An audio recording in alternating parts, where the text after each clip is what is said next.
Aujourd'hui, je vais partager avec vous la vidéo d'entraînement de pectoraux de Drake, le rappeur. Vous allez découvrir tous les problèmes qu'il a eu durant sa séance. Et aussi, si vous restez jusqu'à la fin de cette vidéo, vous allez découvrir toutes les erreurs que vous êtes en train de faire et comment les corriger.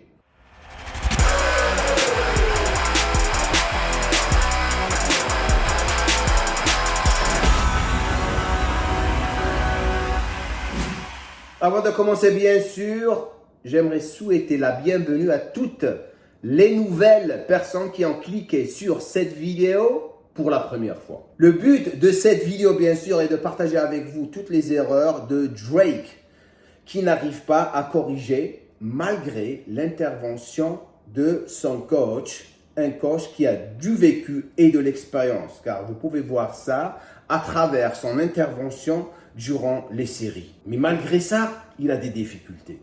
Pourquoi d'après vous? Ces difficultés sont dues à son manque d'entraînement, c'est-à-dire sa cohérence, parce que la plupart du temps, il est pris par son business, il est tout le temps en train de faire des concerts, en train de produire de la musique, donc il ne peut pas garder ses séances d'entraînement durant la semaine. La deuxième chose qui l'empêche à vraiment apprendre, c'est qu'il n'a pas encore appris la capacité d'isoler et d'engager ses muscles. Et ça, c'est très dur pour la plupart des gens. Et la troisième chose, bien sûr, le plus il manque de cohérence dans les entraînements, le plus ça s'aggrave pour lui. Parce qu'à la fin de la journée, le plus vous vous entraînez, le plus vous allez apprendre à faire les exercices et isoler vos muscles. Le moins vous allez vous entraîner, le plus vous allez perdre cette capacité de le faire. Maintenant, pour ne pas vous perdre durant mes analyses de sa séance de pectoraux, j'aimerais partager avec vous les 5 choses auxquelles vous devriez faire très attention lorsque vous entraînez vos pectoraux. La première chose, remonter les épaules, c'est-à-dire activer vos trapèzes durant les mouvements de presse. Faire ça. C'est ce qu'on appelle une élévation. L'opposé, c'est une dépression. Parce que le plus vous faites ça, le plus vous allez engager plus vos trapèzes au lieu d'engager vos pecs. Deuxième chose, bien sûr, pousser avec les bras et activer votre deltoïde antérieur. Dans cette situation, la plupart du temps, vous n'êtes pas en train de travailler vos pecs, mais plus en train de stimuler votre deltoïde antérieur. Votre deltoïde va tout le temps participer dans vos mouvements de presse. C'est pour ça que le positionnement de vos coudes par rapport au deltoïde est très important. La troisième chose, remonter et ramener les coudes vers l'arrière durant vos mouvements de presse. Et ça va faire la même chose que la première chose, c'est-à-dire activer vos trapèzes durant le mouvement. C'est-à-dire lorsque vous faites un mouvement de presse, vous ne faites pas votre mouvement de presse comme ça, vous le faites comme ça. Dès que vous remontez les coudes, regardez, vous activez le trapèze. Quatrième chose, bien sûr, abaisser les coudes durant les mouvements d'écarté, que ce soit avec les haltères ou dans la machine pec deck, c'est-à-dire faire l'écarté comme ça. OK? Adduction avec les coudes vers l'intérieur. Cinquième et dernière chose, bien sûr, protraction des omoplates. C'est-à-dire décoller vos omoplates durant les mouvements de presse. L'opposé de la protraction, c'est rétraction. Collez vos omoplates ensemble durant vos mouvements de presse. Mais des fois, ce n'est pas aussi facile que ça. Pourquoi? Parce que durant les mouvements de développé couché, les personnes avec des clavicules larges auront toujours des problèmes à garder leur omoplate en quelque sorte collée durant le mouvement. Pourquoi? Parce qu'ils ont des omoplates qui sont très mobiles.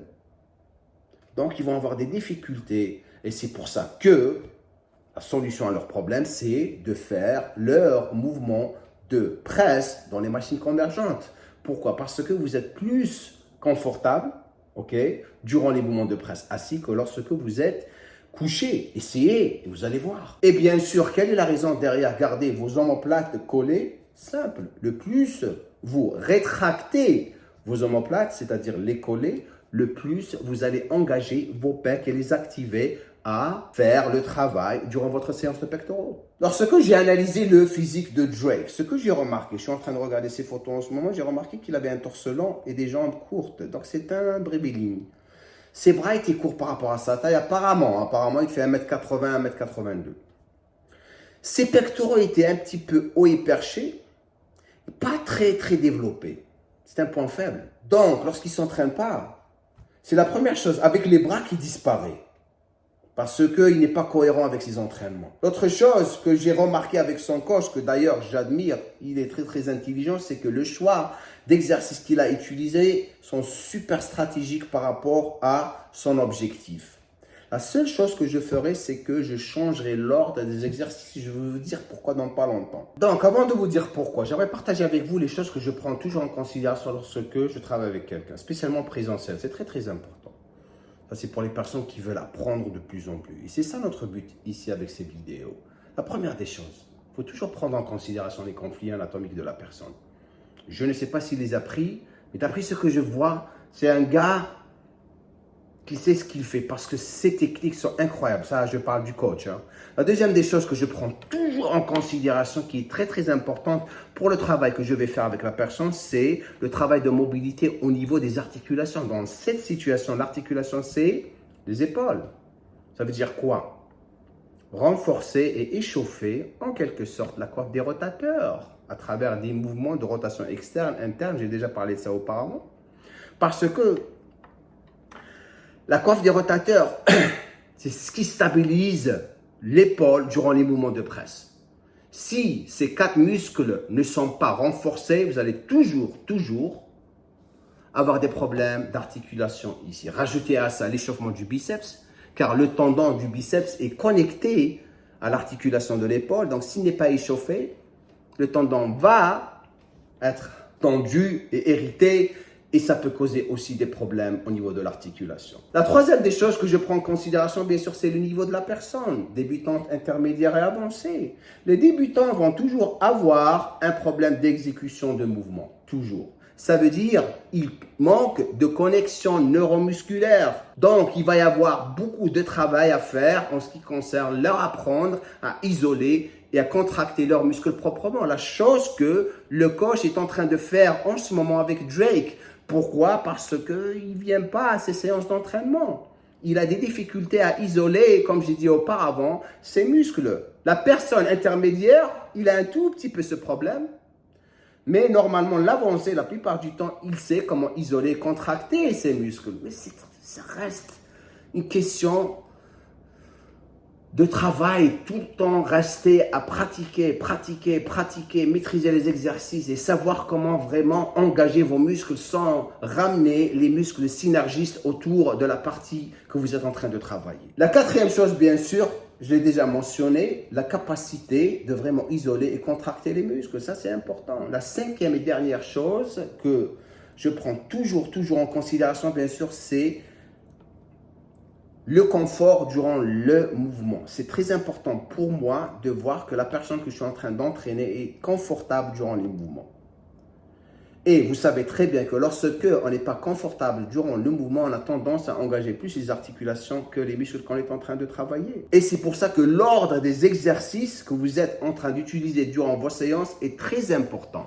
Quelque chose que je viens tout juste de découvrir avec toutes les recherches que je suis en train de faire. Du coucher à l'assis ou debout, ça affecte vos muscles différemment. Parce que lorsque vous n'êtes pas confortable, vous allez recruter vos articulations et tout part en gonade comme vous dites chez nous. Et maintenant, si on veut revenir à Drake, le choix des exercices que son coach était parfait pour lui. Pourquoi? Parce que non seulement, comme j'ai dit auparavant, il n'est pas cohérent, mais aussi son coach sait très bien que utiliser des barres et des haltères ne va pas trop l'aider. Parce que non seulement il n'arrive pas à faire les exercices proprement, donc automatiquement il va utiliser ses articulations, donc il faut le mettre dans des machines pour qu'il puisse isoler et lui apprendre toutes les astuces à vraiment engager les muscles concernés. Donc le choix qu'il a fait est parfait, parfait. Avant de partager avec vous bien sûr les choses que j'aimerais changer dans la séance d'entraînement de pectoraux de Drake, si vous êtes ici pour la première fois, je vous encourage à vous abonner et cliquez sur la cloche de notification. Si vous êtes déjà ici, vous n'avez pas cliqué sur la cloche de notification, s'il vous plaît, cliquez sur la cloche, comme ça vous allez recevoir mes vidéos lorsque je les publie ici. L'autre chose, un petit j'aime serait super cool de votre part parce que vous savez très bien que le plus de j'aime on a sur la vidéo, le plus les gens vont découvrir cette vidéo et bien sûr apprendre quand vous êtes en train d'apprendre. C'est très important pour moi. Ok? Dernière chose. avant de partager le reste avec vous. Si vous êtes en train de galérer avec vos entraînements, je vous encourage à rejoindre mon académie. Vous avez le lien au-dessous de cette vidéo. Vous allez devenir un de mes élèves. L'autre chose, bien sûr, rejoignez ma newsletter parce que c'est là où vous allez découvrir quand est-ce que je vais faire des remises, aussi les dernières news et les vidéos que je vais publier ici et sur tous mes réseaux. Maintenant, les choses que j'aimerais changer avec le travail qu'il a fait, qui est un super travail d'ailleurs. Le premier exercice que je mettrai au début, après avoir fait le travail de mobilité, sera l'exercice de pec press assis, prise pronation. Ok? Pourquoi? Il va avoir plus de capacité, il a beaucoup d'énergie, ok? Plus de capacité de gorger ses pecs avec du sang, ok? Avec le premier mouvement pour les préparer pour les exercices qui vont arriver après. Ça, c'est le premier exercice. Okay. Le deuxième exercice, bien sûr, je passerai à la machine convergente couchée. Ce que j'aime avec ce coach, c'est qu'il a pris tous les angles de travail en considération. Il sait comment positionner son coude par rapport à l'épaule. Il sait qu'il ne doit pas remonter ses épaules. Il a tout compris. Ça, c'est du détail. C'est rare où vous allez trouver des coachs comme ça dans les salles ou sur YouTube. Regardez ici par exemple comment le coude va vers l'intérieur et comment il le positionne pour qu'il puisse vraiment engager ses pecs au lieu d'engager ses deltoïdes et activer ses trapèzes. Après le coucher, bien sûr, qu'est-ce que je ferai? Je reviendrai, je changerai l'angle de travail, je reviens à la machine, assis pour les pecs, prise serrée. Maintenant, si vous avez remarqué, regardez comment que le coach le positionne sur la machine, ok? Et après, il commence à utiliser le mouvement de sa tête intelligemment durant les deux phases du mouvement. La ramener en avant durant la phase excentrique et en arrière durant la phase concentrique. En même temps, faire attention à tous les points de coaching lorsqu'il est en train de faire le mouvement. Ce gars ou ce coach, c'est un coach old school, mais il prend en considération beaucoup de choses. Cette technique, c'est une technique old school qu'on faisait il y a des années. Mais lui, il lui apprend à faire ça et là, il a toujours des difficultés parce que c'est très très dur. Vous allez penser à beaucoup de choses. Ok? Mouvement de la tête, ok? En avant et en arrière, garder les épaules en bas, garder les coudes vers l'intérieur, garder la cage thoracique ample. Il y a toutes ces choses auxquelles vous devriez penser et en même temps, il faut connecter avec vos pecs. Et là, ça demande beaucoup d'expérience. C'est pour ça que pratiquer va vous donner cette capacité d'isoler encore plus. Et c'est ça le secret de l'hypertrophie musculaire sans vraiment avoir un poids énorme. Quatrième exercice, je ferai le développer avec halter. La seule chose que je changerai, bien sûr, le poids, il est léger, pas très très lourd. C'est juste une question d'isolation et de contraction durant le mouvement. Bien sûr, je remonterai le banc à 15 degrés pour lui donner la chance d'isoler encore plus ses pecs. C'est la seule chose que je changerai. Okay? Le reste, c'est parfait. Et bien sûr, je finirai avec le pec deck. Et c'est là où vous voyez l'expérience du coach. Le mec, il est très très attentif. Pourquoi?